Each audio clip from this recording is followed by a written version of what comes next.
Hello there.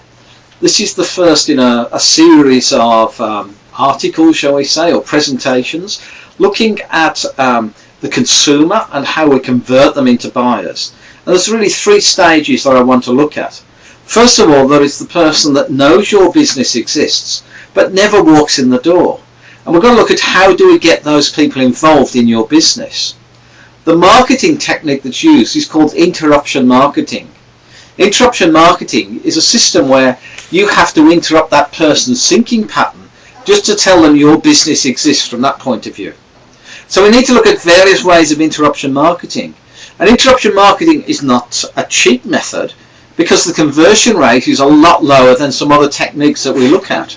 So an example is an advert in a newspaper, a TV commercial, a radio commercial, anything that interrupts the consumer to tell them your business exists. So we need to invest in interruption marketing. And of course most businesses invest about 2 to 4% of their marketing or their business turnover in their marketing strategy. And interruption marketing is just one of these techniques. Now of course the problem of interruption marketing is becoming less and less effective. 25% of Americans never open their yellow pages, they just leave it in the wrapper.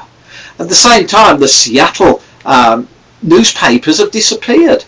People aren't reading newspapers anymore. So we've got these changes going on in the marketplace from that point of view.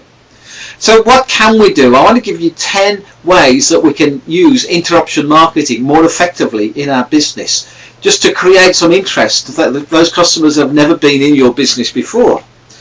So how do we get more people into your business? That's really the challenge that we need to look at. Well, the first thing is we have to look at the marketing strategies that you're introducing. You need some permission marketing to people that already know you exist and walk in your door. And the interruption marketing is the people who have never walked in your door before.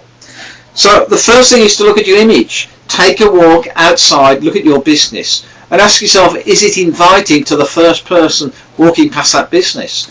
If you've got a shop window, does that shop window go, wow, does it make a difference from that point of view? Do you stand out from the crowd? So the first thing is not to look at marketing outside the business, away from the business, but look right at the front of the business. Look at the shop window.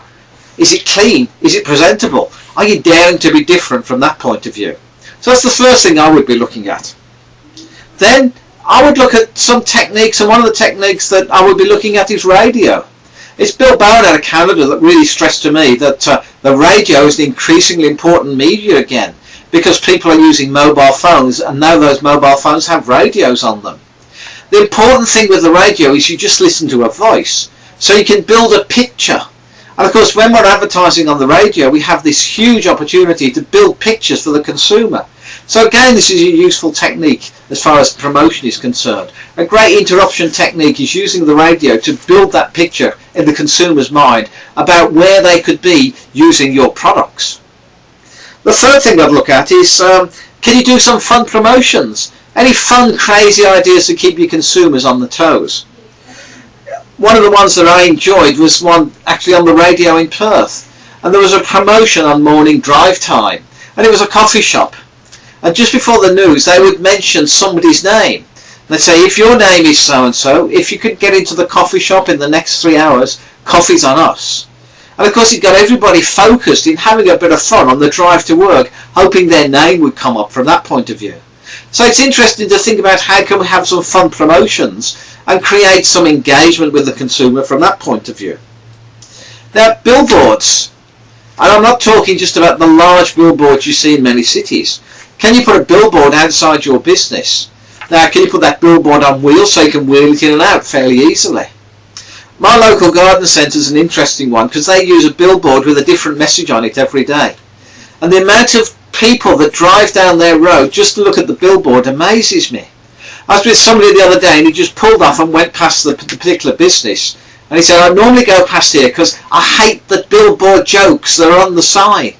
But some days he finds them amusing, but he has to go off his normal route just to see these billboards. So again, we can put some humour on some billboards to create that interest to get the lookers to come into our businesses on a more regular basis. Advertise with a message. People are looking for solutions and ideas. So when you think of your adverts, think about what solutions and ideas you can put into the promotion to help them Find ideas that stimulate them, that relates to them. You're not just selling product. Look at a lot of the mail order catalogues that come in newspapers. It's just selling product, mostly on price. The consumer's moving away from that and looking for an advert and a promotion that's different. Make sure your promotions and adverts stand out from the crowd. So look at all what the competition are doing, then try and find an alternative that really grabs the eye from that point of view. Now become the expert as well. I've mentioned newspapers are declining in popularity. The national newspapers are. But people are still reading the local newspapers. They're reading the local newspapers because it's about local news and it's often good news stories. That is an opportunity for you to become the expert in your subject area, in your community. So why not contact the local newspaper and say, can I become the hero on the subject that I deal with? You could be the garden centre, the florist, the hardware, the pet store, the pharmacy. You could be the local retail hero from that point of view. You're not promoting your business, you're promoting your expertise. So that's another technique we can use to try and get more lookers coming into the store.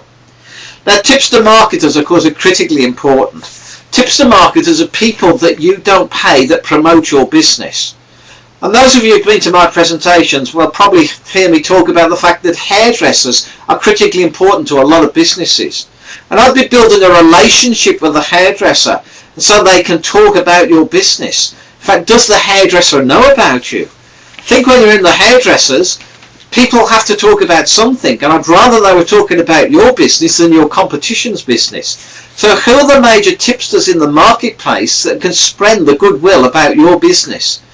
Identify them, build a relationship with them, and then they will promote your business basically for free because they've got this strong relationship with you. And while we're talking about networking, can you network with other retailers? Can the butcher network with a place that's selling plates? Or can he network with a wine cellar? Are there any linking opportunities that you can deal with as far as the community is concerned to promote small independent businesses in your community? So these are the type of things that we need to be thinking about to develop in the business, just to get that new person into your business from that point of view. Now I must stress, these people know you exist, they just haven't been into your business before. Why not build a display at the local library? Local libraries are always looking for something different to promote their books. Are they prepared to network with you and the library selling books? So if you're in the travel industry, could you be promoting holidays, etc., while they're promoting travel books? If it's the hardware industry, could you promote your store while they're promoting do it yourself and do it for me books as far as home improvement are concerned? So again, one of the network opportunities that we can link and think through. And then finally, I would be involving the schools. Remember, the schools are looking to extend their curriculum. Can they work in with your store? Could you be the hardware store that helps them with projects? Could you be the travel store that helps them with geography? The florist that helps them with botany? Is there any way you can link your business into the schools? Not only are you educating the school kids, but the school kids are going to talk to their parents, who could well be your future consumers from that point of view. So there's a lot we can look at to create awareness in the community about your business. I'll take this further in the next talk and look at some other elements that we need to be looking at. But the first thing is to think about how you're going to get those people in your business that actually know where you exist but haven't walked through your door before. I hope I've given you some ideas. Thank you for watching. This is John Stanley. I'll talk to you again soon.